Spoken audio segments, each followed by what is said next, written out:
Olá, amigos associados do Sicredi Ibiraiaras, espero que todos vocês estejam bem. Confiram agora a previsão climática para os próximos meses para todo o Brasil, mas é claro, com o devido destaque para as áreas de abrangência do Sicredi em Ibiraiaras e também no Triângulo Mineiro, inclusive com gráficos para os próximos 180 dias de chuva e de temperatura. Bom, antes de falarmos da previsão, vamos falar a respeito da condição de água disponível no solo, primeiro observando aqui a chuva registrada dos últimos dias, aliás, do último mês, inclusive. Setembro teve a chuva bem acima da média no Rio Grande do Sul, enquanto que nas demais áreas do Brasil, boa parte destas regiões, a chuva não alcançou a média histórica. Lembrando que foi no final de setembro que tivemos aquele bloqueio atmosférico que inibiu a chuva nestas áreas e também provocou recorde de calor em muitas localidades. Bom, terminado o bloqueio atmosférico, o mês de outubro já conseguiu ter a chuva um pouco mais espalhada pelo centro do Brasil, só que mais uma vez o destaque tem sido a região sul do país, onde tem chovido bastante e já está com a chuva acima da média, principalmente entre o norte do Rio Grande do Sul, Santa Catarina e o Paraná. E claro, com tanta chuva, a umidade do solo está elevadíssima na região sul do Brasil, enquanto que nas demais áreas do país, mesmo com essa chuva que tem acontecido, isso ainda não foi o suficiente para trazer aí bons índices de água disponível no solo. Nesses próximos dias tem até possibilidade de chuva, mas isso não vai ser o suficiente para gerar bons índices de água no solo e, portanto, trazer tranquilidade para o produtor, por exemplo, que deseja avançar com o plantio agora da safra de verão. Indicadores de clima mostram claramente a presença do El Niño. Nós temos aqui o nosso mapa de anomalia da temperatura da superfície do mar, mostrando claramente esse Pacífico mais quente aqui na linha do Equador. Aqui em profundidade nós temos ainda água quente que vai emergir e vai manter esse aquecimento em superfície. E de acordo com o NOAA, o El Niño segue vigente até o outono, pelo menos o outono de 2024. A intensidade dele, moderada, no máximo forte, nada de super El Niño, tá? Mas de qualquer forma, principalmente agora até o fim do ano, sentiremos vamos continuar sentindo, na verdade, de forma muito clara, os efeitos do fenômeno El Niño. E quais são os desafios do agro agora com esse El Niño vigente na primavera e também ao longo do verão? Bom, para começar, chove mais no sul e menos nas áreas mais ao norte do Brasil. Isso a gente já tem sentido na pele, principalmente a região sul do Brasil. Para o sudeste e para o centro-oeste, a chuva alcança e até ultrapassa a média histórica em alguns momentos, mas a grande questão nem é a quantidade, e sim a qualidade dessa chuva. Na maioria das vezes vai ser chuva localizada, chove forte em um canto, não chove forte em outro canto. Além disso, o El Niño costuma, tá? Por enquanto não estou falando de previsão, dos modelos mais estendidos, por enquanto é historicamente, o El Niño costuma trazer o risco para diminuição precoce da chuva de verão para o sudeste e para o centro-oeste, o que poderia gerar aí alguma dificuldade para o milho segunda safra. É algo que a gente fica de olho agora no decorrer dos próximos meses. Mato Piba não deixa de receber chuva, mas a chuva dificilmente alcança a média histórica. E sul do Brasil segue debaixo d'água, principalmente agora na primavera, e já eu mostro os mapas para vocês. Bom, vamos pela chuva aí para os próximos dias, previsão de chuva dos próximos dias, volta a chover forte agora no meio da semana na região sul, ultrapassa a média histórica no Rio Grande do Sul e grande parte do Brasil fica com a chuva mais localizada e até volta a esquentar mais no centro do país. De 17 a 23 do mês de outubro, mais chuva forte para o sul do Brasil, de novo ultrapassando a média histórica no Rio Grande do Sul e em Santa Catarina. Centro e norte do Brasil com chuva abaixo da média.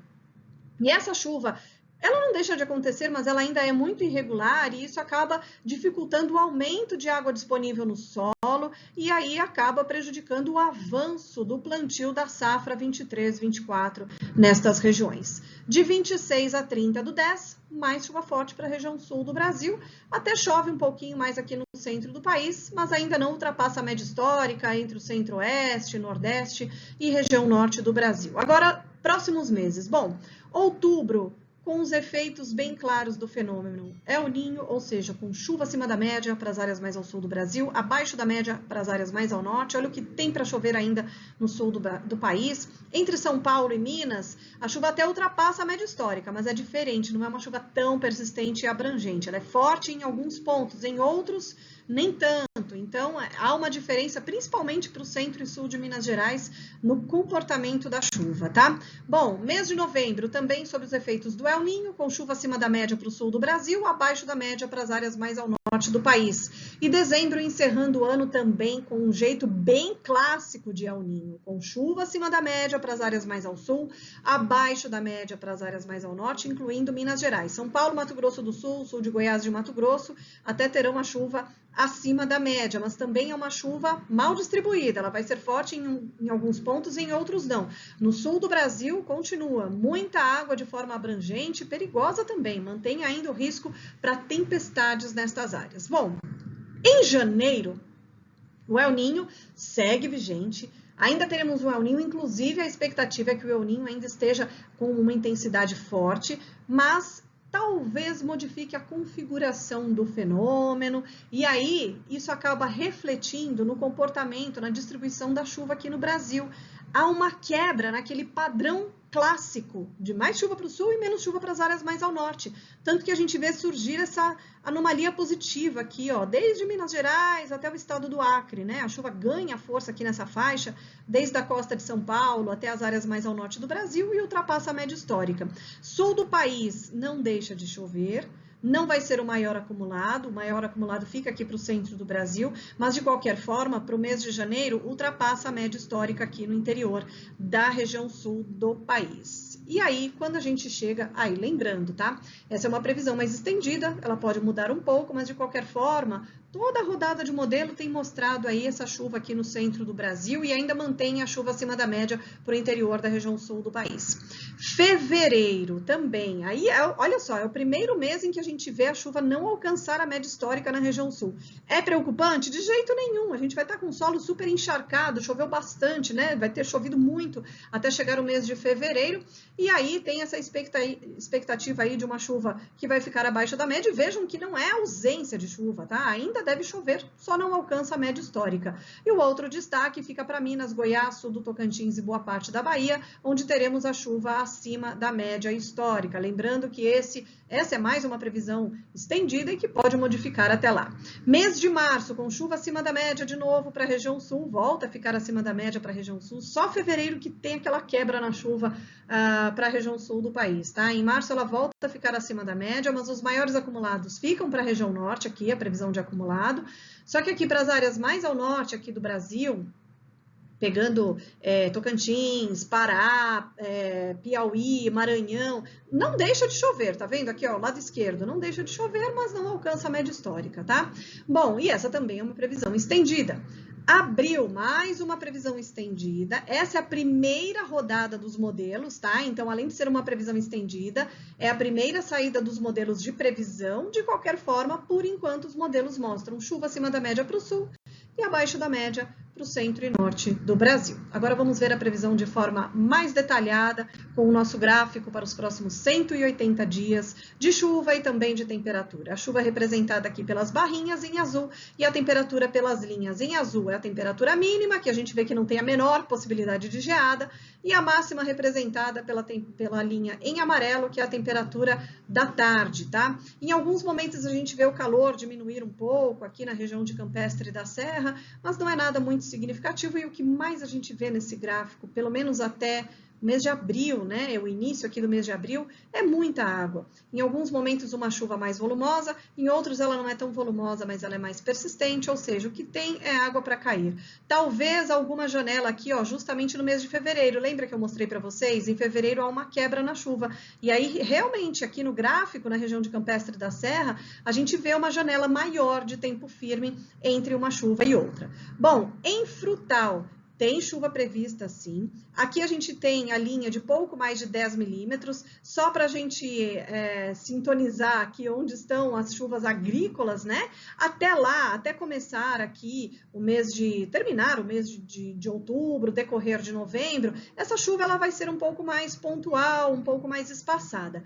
Quando a gente chega em meados de novembro em diante, aí ela já fica um pouco mais persistente, né? Eu não diria persistente, mas eu diria mais frequente. Em alguns momentos, aí sim, por exemplo, aqui quando a temperatura máxima cai um pouquinho, isso deve acontecer lá em meados do mês de dezembro, aí sim a gente pode ter aqui um episódio de chuva um pouco mais abrangente e persistente, mas a maior parte do tempo aqui, até pelo menos meados, finalzinho do mês de abril, tem previsão de chuva, não deixa de chover, inclusive em alguns momentos uma chuva mais forte, mas ela vai ser sempre intercalada por períodos de sol e com temperaturas elevadas. Apenas em alguns momentos é que a temperatura cai um pouquinho, quando essa chuva pode ser um pouco mais persistente e mais abrangente. Bom, agora um breve resumo aqui da previsão para os demais municípios, começando pela região de Ibiraiaras. A situação é preocupante. Como eu disse, tem um novo sistema que se forma agora no meio da semana, provocando temporal. Tem outro se formando no próximo domingo e para os próximos 10 dias ainda tem muita chuva, facilmente acima de 100 milímetros para a maior parte aqui desses municípios. E eu coloquei como destaque a região de Antônio Prado, que chega perto de 200 milímetros, ou seja, infelizmente ainda tem muita água para cair. A região do Triângulo Mineiro tem previsão de chuva também, mas aí é uma chuva um pouco mais espaçada, mais localizada, e aí a gente vê um volume em torno de 20, 30, no máximo 45 milímetros aqui, como na região de Itapira, tá? Mas sempre uma chuva um pouco mais espaçada, chove um dia, não chove outro, chove aqui, não chove ali.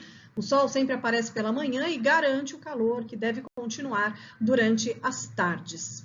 Por hoje é só. Tenham todos uma excelente semana e até a próxima.